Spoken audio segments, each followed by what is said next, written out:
beat the crap out of that team. Yeah.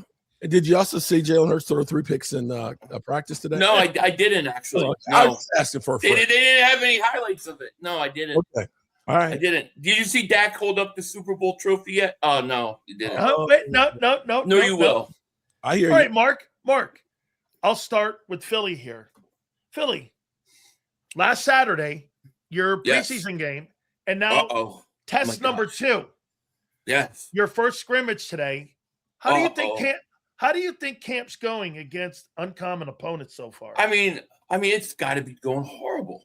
It's the worst team I've ever seen. I mean, if we could only be like the Dallas Cowboys, it would be wonderful. I mean, it's just everything that could be going wrong is going wrong. Everything. Nothing good happens for us. We do nothing good.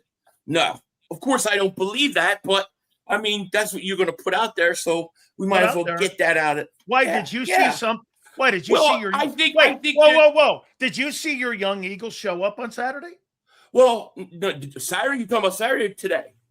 First, let's start Saturday because I haven't talked to you about this. So we can start Saturday. Okay. No, I did not. Yeah.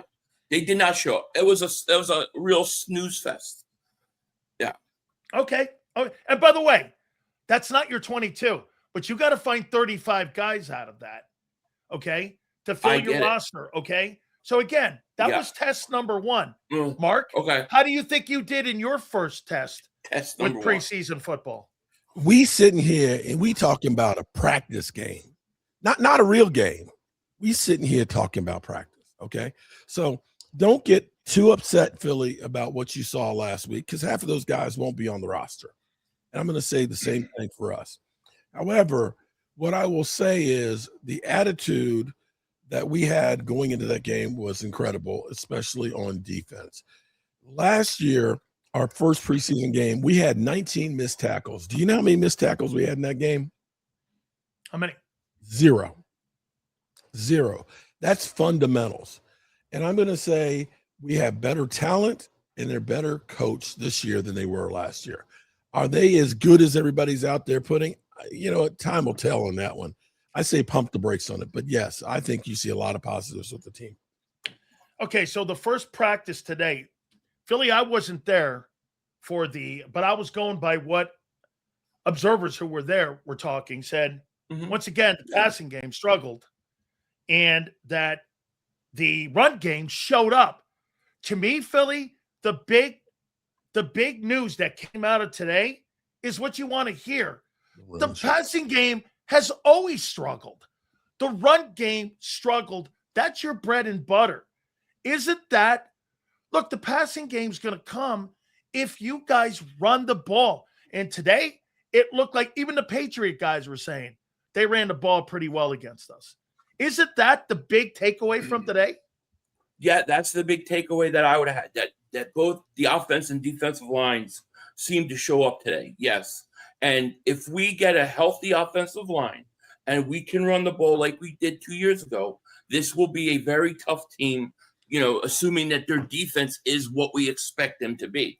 As far as the passing game goes, yes, there was Jalen Hurts threw 3 picks, but there was also a lot of good things he did also.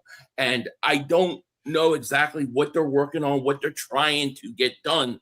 But I like the fact that he's throwing over the middle. I like the fact that they're doing some new things in the passing game. And I think it'll come along. It's not, they got a lot of work to do. And you saw that in the game Saturday, which is why I really wish they would play the starters in preseason a little bit, because I think that reps are what they need. They need reps. But I think that the best news I've heard is that this offensive line looks healthy, and some of your backup guys like Lampkin and Bell look like players. So that's great news, and I think we should hang our heads on that, because that's huge if we have that. I agree 100%. And I tried explaining that to people today. Your bread and butter is in the offensive line and run game. Absolutely. Von Miller being signed to the Dallas Cowboys. What do you think the plans are, Mark, and how to use him this year for the Cowboys and what they're looking at him? I mean, I think the guy had 9 sacks a year ago. He's still a formidable guy. I don't know if that guy can give you 700 snaps any longer. But how do you think they'll use him? Well, here's the difference of typically what the Cowboys do. They sign a named player, and they expect him to be the full-time starter. Von Miller is going to be a rotational piece and hopefully a mentor. If you watched practice yesterday, Donovan Araku got kicked out of practice, his second one yesterday, for swinging on players. You bring in somebody like Von Miller that you add to the rotation that will make you better. And before all you Eagle fans sit there and laugh and talk about how old he is and how much he sucks, let me ask you, did you have anybody on your team last year that got 9 sacks? I don't think you had anybody who had over 6.5. And adding him to the rotation when we're talking about getting rid of maybe Sam Williams or somebody like that, it's definitely an improvement for the team. But look for him to be there 10, 15, maybe 20 plays a game at most. I got to ask you here, Vic Fangio, before practice, said that he's not expecting Jonathan Greenard to be there at the opening of the season. I mean, now the other side of that, Philly, was that he was throwing rose petals at Nolan Smith and Jalen Hunt. He mentioned both of them by name, actually, and said that these guys are having a pretty damn good camp here.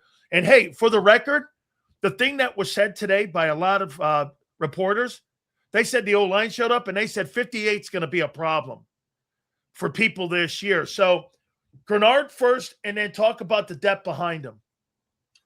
Well, I think that the Greenard situation is, it does suck. I mean, it doesn't look like he's going to be ready to go, and you would want to have him out there. Now, he is a veteran, and he's been around a while, so hopefully, he could get up to speed quick. But they wanted him to do some things that they didn't, he's never done before. I do think that it does create opportunity for a guy like Nolan Smith to get more snaps. Today was the first day I actually heard Nolan Smith mentioned all year, all camp. So that was a promising. And as far as Jalen Hunt goes, I think he's a star. I've been saying this all season. I think he's going to be a star. I think he's that good. So I think we're going to be all right at the end of the day with the depth at the defensive end spot. But I would consider this: if Greenard's going to be some sort of problem all year with injuries, I would go consider Max Crosby or doing something like that. I would. How about you, Mark? Have you seen the improvement with the defense in what you saw a year ago? I mean, look, it's hard because you have a controlled scrimmage going on, and then you have an exhibition game. As you said, remember something, though, about these exhibition games, Mark. There's 57 guys on the team. You got to find 35 guys outside of your front 22. Yes. To fill a roster. So, people could go like this. It doesn't count, but it does count because you got to find your depth for the war of attrition coming up. And to the Eagles' point, what Philly was saying, hey, dude, they won 24 Super Bowl because of Oren Burks, Isaiah Rodgers, the play of Fred Johnson, and how well they played coming off the bench. This is going to be a factor for you this year because I think your defense is going to have to be on the field a little longer. And again, an offense like, I'll tell you why, Mark, an offense like yours compared to an offense like Philly's, dude, when you run the ball, I can run the clock down and I can run you off the board. When you have a passing offense, you start getting 3 and outs. That's how you allow your opponents back in games. And that's what happened to the Cowboys last year. You couldn't close games out. We couldn't close games out because your defense could never get a damn stop, man. We literally averaged giving up 3 points every time the defense was on the field. You literally had to score every time you had the football. Well, if that offense is that elite, Mark, they've got to stay on the field longer. They do. And here's the thing that they can do. With the way George Pickens is looking right now, he's trying to be the best receiver in football and try and blow away the contract next year. CeeDee Lamb is healthy. Those two guys are going to make it really hard to put 8 men in the box. And if that's the case, you go in 12 personnel, you go ahead and see if they put 8 men in the box. I'm using my tight ends as receivers and I'm going down the field. If they don't put 8 men in the box, you've got the advantage with that offensive line in the middle of that field there to be able to run. And I think you're going to see more running than you actually think that we'll be doing. Mark, you ever hear of a lemon law? Yeah. I think I said that last week that they might want to check on that and see if Philly their money back. Either the guy is really hurt or the guy's soft. Mekhi Lemon, where the frig is he?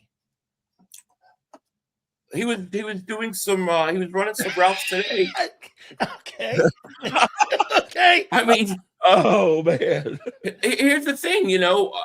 Hamstring is one of those things where you got to be ready to go. So unfortunately, if that's bothering him right now, they got to let it run its course, and they got to let him get healed and be 100% before they bring him back. And it does put him behind the 8 ball. I totally get it. Early in the year, but I don't think you have a choice. You can't bring him back early. Now he is starting to ramp up a little bit. So hopefully maybe by the end of the week, he'll be back at practice. That would be nice. It looks like Devontae might go as early as tomorrow. So that would be nice as well. But I mean, look, I'm frustrated not being able to see him on the field either, but you can't bring him back early just to put him back on the field. Agreed. Now, Philly, I got to ask you this one here. Today was A.J. Brown Day, right? Oh, I know. Hey. So I saw Big Dom go up to him, pat him on the back. I saw numerous teammates go up to him. The only guy that hasn't come up to him has been Jalen Hurts. And I respect that. Okay, so wait. All the other teammates that are there with Jalen Hurts are going over to A.J. Brown, and they're taking pictures with him. They're talking with him. And the captain of the Eagles doesn't want to go over and say hi to a guy who had some of the most greatest years in the history of the Philadelphia Eagles. What's the rub between you? Why? Why should he go say this guy bailed on you, man? He wanted out after 4. Yeah, but how come no other start? But wait, how come no other teammates?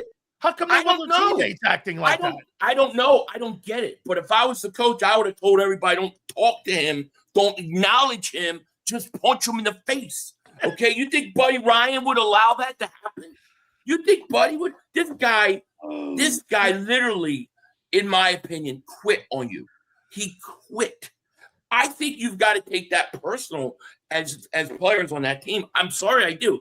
You could be buddy. I don't mind the pictures and the shaking hands after all the practices are over, but not in between like that. I don't agree with it. I don't like it.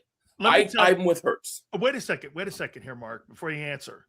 Okay? I'll tell you what Jimmy I don't like it. You know what Jimmy would have said?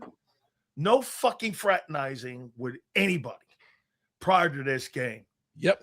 Prior to this practice. I don't want any fraternizing at all. You guys want to go kiss his ass after? That's fine. But right before, I want everybody's mentality, focus, because you're being, get this, like you said, the scoreboard doesn't count. Well, guess what? If you film it, your career is on and being filmed. I'm going to be watching you, man. The eye in the sky don't lie. So I would have had no fraternizing. However, I thought it was pretty interesting to see everybody out there giving AJ all the love except for Jalen Hurts. Yeah, but they're not doing it. But they're not doing it because they're really pro AJ and anti Jalen Hurts. It's not anything like that. That's not why they're doing it. They're doing it because they like them. I mean, the locker room. It was said the locker room liked them. But I don't think you do it. I think when I think the way things went down, I think everybody should have took that personal on that team. And maybe, like after tomorrow, you can do it. But I just don't agree with it. What do you make of that, Mark? What happened there? That AJ and Jalen Hurts had a tiff. You could tell it was a tiff today. Yeah, it definitely shows that there's bad blood. And it's kind of petty in the grand scheme of things. It is. We're talking about football versus taking the side on a woman. I'm sorry. This is life-changing. This is my career, my livelihood and stuff. You can't let a girlfriend come between you. I'm going to put as much on A.J. Brown as I am on Jalen Hurts. It's just ridiculous. You can't have a distraction like that. By the way, Milton Williams went over and said hi to Nick. No problem with that. A.J. Brown had no issues going over, and he didn't say anything to Nick Sirianni. And I have no problem with Milton Williams doing it, okay? But I have a problem with A.J. because, like I said, he quit on you. He quit on every one of those players on that roster. He quit, and he bailed on you, and I take that personal. But wait, I do have to ask you this, though, on that, though, Philly. How come not one teammate has come out and said one bad word about that dude? Not one guy. It's only the Eagle fans who hate him now. It's not that we. Yeah, I mean, I don't want to say I hate him because I'm not going to hate him forever. I'm just angry at him right now. But like, yeah, I mean, players haven't. And I often think about that. Like, is that just the way this generation is today? What would they have done? What would have been like with Jerome and Reggie and Seth and those guys with him there? I don't think they would approach it the same way, Sills. No. No. So maybe I'm just getting old. There was a reason there was a thing called the body bag game. Okay, right. I mean, just go down that lane there. Okay. Hey, how's Pickens doing in camp? Pickens is the best player in Dallas Cowboys right now. He is. He was unstoppable. I mean, he is all over the place, man. You know what Michael Irvin said to me about him?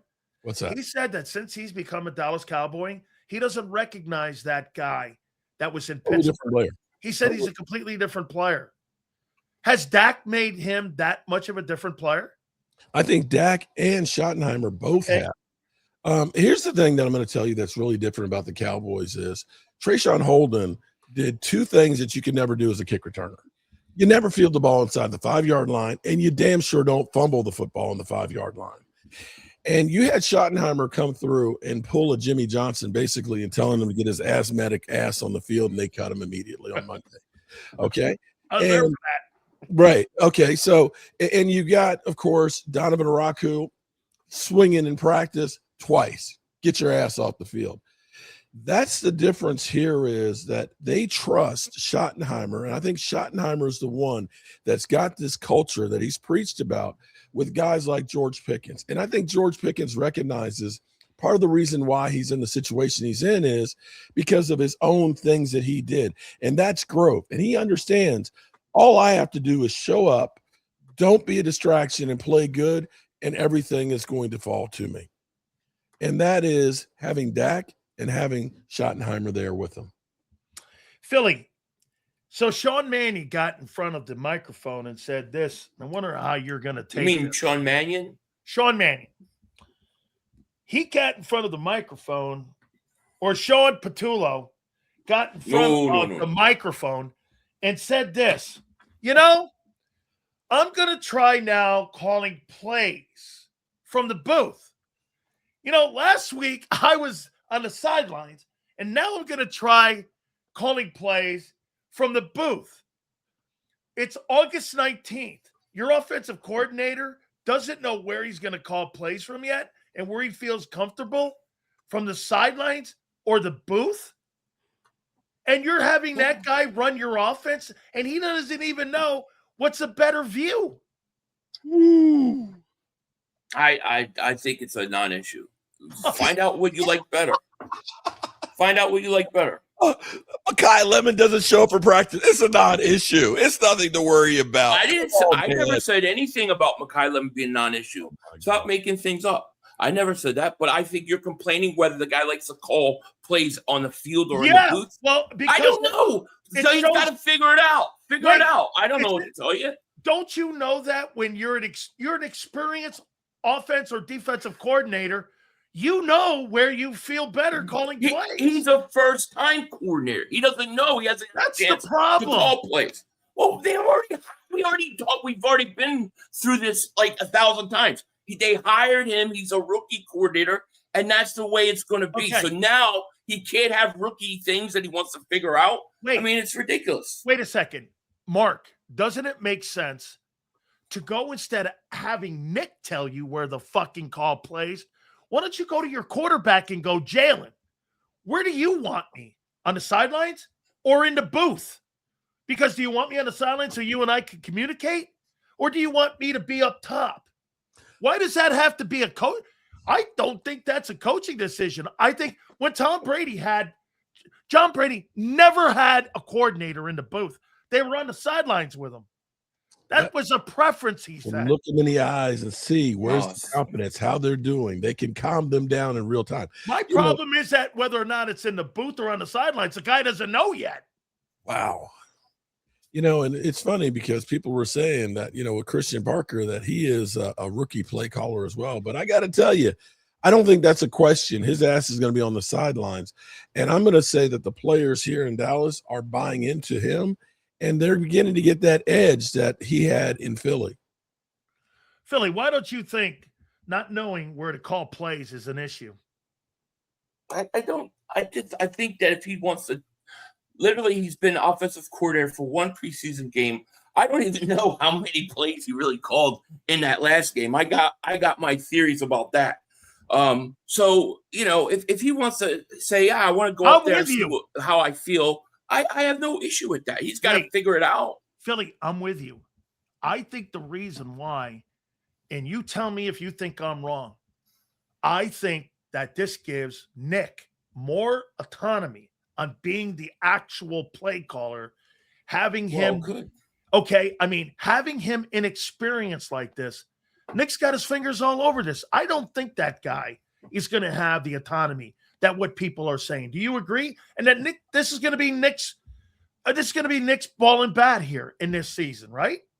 Well, and that's my fear. That this was my one fear with everything, is that Nick is still involved in the offense, because that's the problem, in my opinion, with it.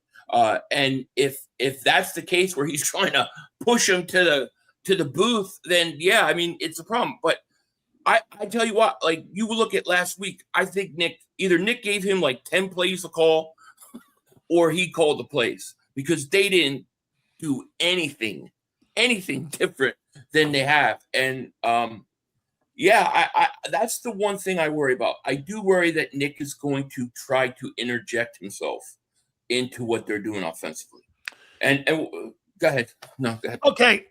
Hey, Mark, what's your biggest concern going into this year? Well, it looks like, at least early returns, that my biggest one was Tyler Guyton, but it seems like Terrence Steele may be a problem. I'm still concerned about the linebacking room, whether or not we have enough depth on there and we have actually that guy. But the Cowboys are still talking about the possibility of a big move. So we'll see. Okay. Sills, you're so soft on Holmes, it makes this segment a joke. Battle Royale's dead, he said. What do you mean? Well, wait. You can get on us right now. Hey, Jimbo, what are you getting mad at on what has happened in the first preseason game and the first practice? Don't get mad, kid. Everyone's getting mad because you know why? I wasn't there. I'm just going on what people are reporting on and what they're saying and glazed donuts on what covers the Eagles here. I wasn't there, Jimbo. I'm just saying, and what people like like Dan Shaughnessy and people saw what they saw today. How much do you think? Who's going to be your number 2 guy going in to this season here at wide receiver? Who are you going to start the season with, Philly, at number 2 on the other side of Devontae Smith? I think it looks like Dontavian Wicks is going to be the number 2. He didn't play either, so I would say Dontavian Wicks is probably your 2. Elijah Moore, he had a pretty good day today, and he's had some good days of practice. I thought one of the things that really Hollywood Brown showed up too. They said he did, and I think that Darius Cooper, I like him a lot, and I still think he makes a team. But I think he really blew an opportunity to move up the depth chart with a couple drops that he needed to make. So it looks like he's going to be on the back end of that depth chart now. But it looks like Wicks is your number 2. Mark, are you feeling more optimistic today on August 19th, 25 days out to the start of the season, or less? More optimistic. A few months back, you asked if we were closing the gap.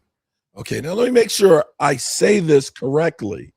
I have not said we have closed the gap and passed you. But I'm going to say we are definitely a lot closer to the Eagles. The Eagles have a lot of talent out there. I'm not going to lie. They have experienced players that have won Super Bowls and things. But they're going through a whole lot of problems right now. And the Cowboys, thus far, we've gotten through camp healthy. We've gotten a lot of work in. We've been more physical in training camp than usual. and we haven't had the Jerry Jones isms that we've had typically, because usually Jerry Jones will fuck it all up for everybody, and Jerry has stayed the hell out of the way. So yes, I feel better about where this team is right now and the direction that they're going. How about you, Philly? Are you more optimistic about this year and you winning the Super Bowl this year than you were before? I am actually, yeah. And I'm going to tell you why. Please. Because the Eagles' biggest and most important thing, part of that team, looks like they're healthy. The offensive line.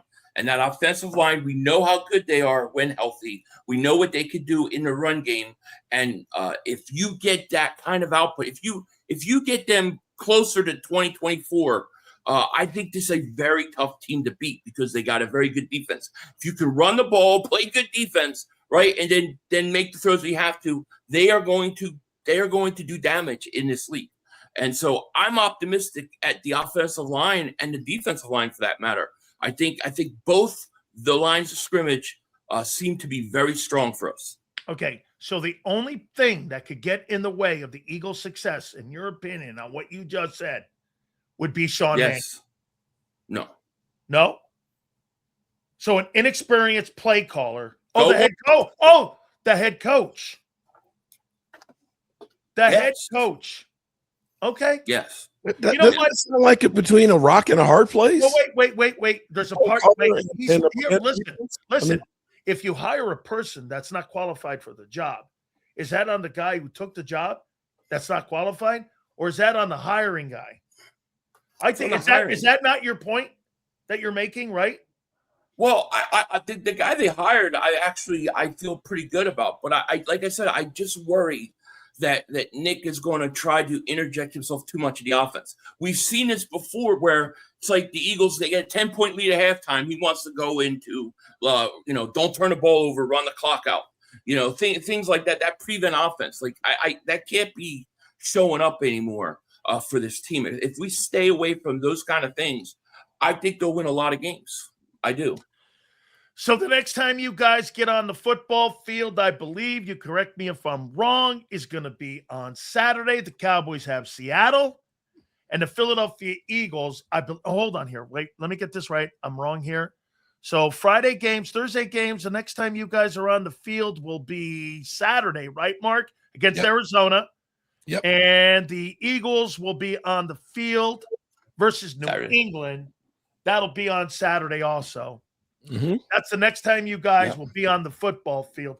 Expecting a better performance from the young Eagles, because I don't believe they're going to have the starters out there again, because they're not going to have their starters out. They're not going to have their starters out there, and that drives me nuts. I'm not going to lie. I wish they would do it, but it is what it is. I would like to see a better performance from the offense, and that's not like a high standard based upon the way they played the other day.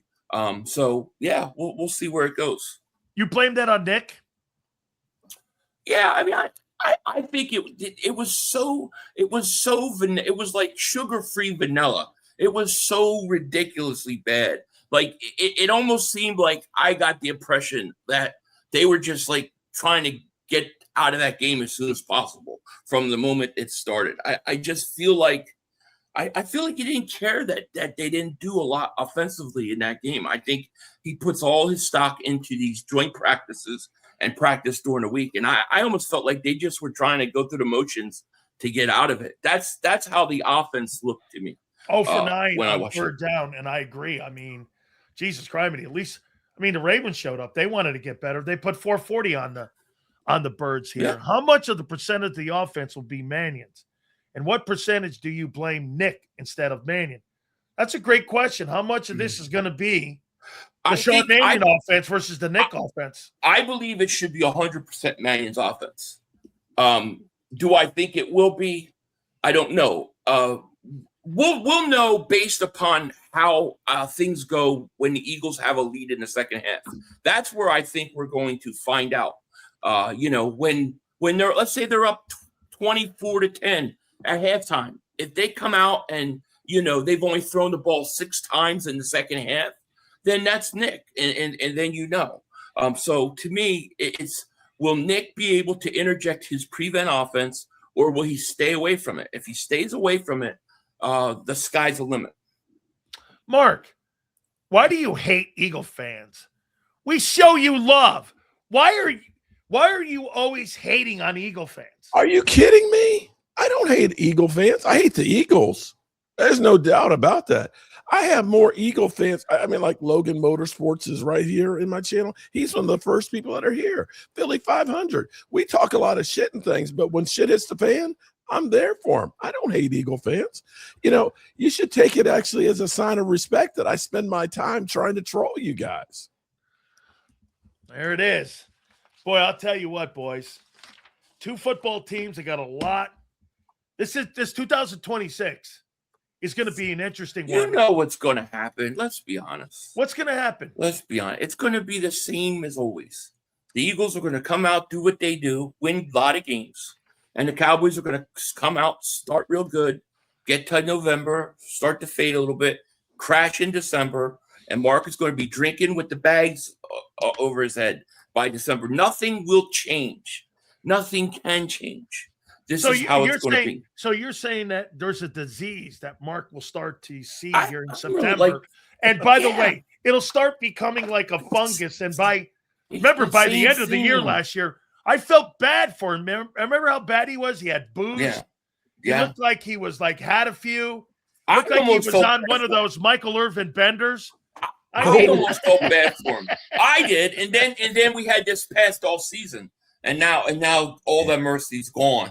I will murder him if they're bad. If they are bad, I am going to crush Marc like so relentless. It's going to be. How many videos? What if they're good, Philly? Wait. What if they're good, Philly? Then what? Then I'll have to eat crow. But here's what. Let's say they're good in September. Yeah, well, it's September. They're good in October. Oh, it's October. Good in November. Good in December. January. If they're good in January, I'll be shocked. January, February, get to the playoffs. I know what's going to happen. I don't think Dallas will get there, but, you know. Who has a better chance? Last one. Who has a better chance to win the most valuable player award this year? Out of who? Dak and Jalen. Dak and Jalen? Okay. Dak does, but he doesn't have a chance because he's a Cowboy. They won't give it to him. Oh, that's – what do you hear this? He should have gotten it a couple of years ago, and they gave it to Lamar Jackson, who's not anywhere close. It's like being a Cowboy is somehow a negative on the league.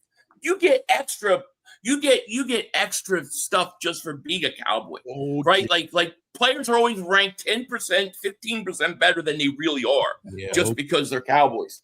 Come on, you know it's like crazy, you know. And look, I didn't say anything about Von Miller.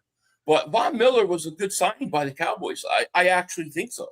I do too. I actually think so. You know, well, for the role, Philly, for the role they want him in. Right. The problem is for Von Miller is he's going to the Cowboys. He's not going to a team that already is capable of winning without him. You know what? He should have gone to a team where it's a real contender. No, you know, he's going to now. Here's why I'm going to tell you it is actually a great move because he's got his business where he's a chicken farmer. He's one of the biggest chicken farmers in Texas. Okay. He's from Dallas. Hold on, but Philly. Okay. He went to DeSoto High School. When he was getting ready to get drafted, he said, I'm from Dallas and I want to play for the Cowboys. That's why he went to A&M. Even 4 years ago, he wanted to come to Dallas.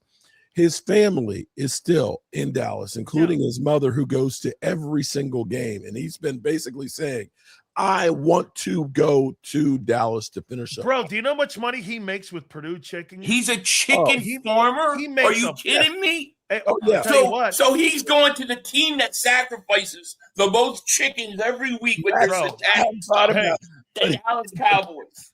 Hey, maybe he'll send me some more chickens. Okay. Bro, that company they make $45 million a year, that company of his. And that's some satanic chickens over there in Dallas. Okay, dude, that's right. Because he's got a big contract with Purdue Chicken. Does, now I know why he went to Dallas. Well, those sacrifices they're going to be making. He wants to win that third ring there to cement. So he's saying that you're going to have Santa Maria this year with this guy. They have it every year. That's what they do. You think that star is not satanic? That's a panic star. Love you, Philly. I love you. Y'all leaving out the best part when the Eagles and Cowboy players are arrested. Who gets the slap on the wrist? Well, Cowboy players usually get arrested. Okay. Guys, I'm not just saying. hey, listen, preseason game number 2 this weekend. I will see you. Make sure you check out our great friend Marc Holmes and Philly.500, the legendary Philly.500. Go sacrifice some chickens, Mark. Oh, I need will. about 4 or 5 chickens this week. Listen, I'm actually going to smoke some jerk wings today. Yeah, I figured. Go sacrifice some chickens. Maybe you guys will have a good quarter. I will see you guys next week. Right, Thank you guys so much. You guys are awesome. Thank you for fighting through it too, Mark. Absolutely great stuff. Love it. Great.